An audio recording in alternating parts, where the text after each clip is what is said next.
За англи хэлний a little. За эсвэл болвол дангаараа little гэсэн энэ хоёр үг урдаа артикл байхгүйгээс хамаарат өгүүлбэрт орж ирж байгаа утга нь агуулга нь эрсдэс ялгаатай.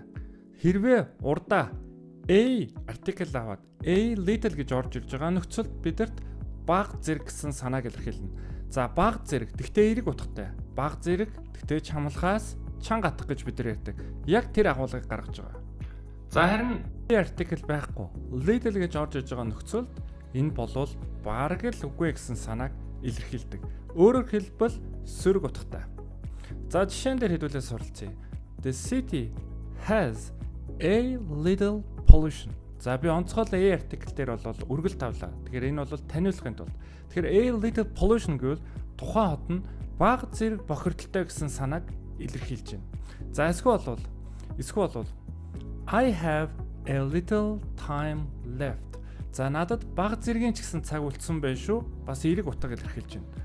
За нөгөө талдаа a артиклыг байхгүй болгоё. Дангаараа little болгоё. I have little time left. За надад бараг л цаг үлдсэнгүй шүү. Сөрөг утга илэрхийлж байна. За эсвэл the city has a little pollution. Тухайн хот нь бараг л бохирдолгүй. За энэ агуулгыг илэрхийлж байна. За ингээ харуул a артиклтэй байх, a артикл байхгүй байх энэ утгаараа эрсдэс ялгаатай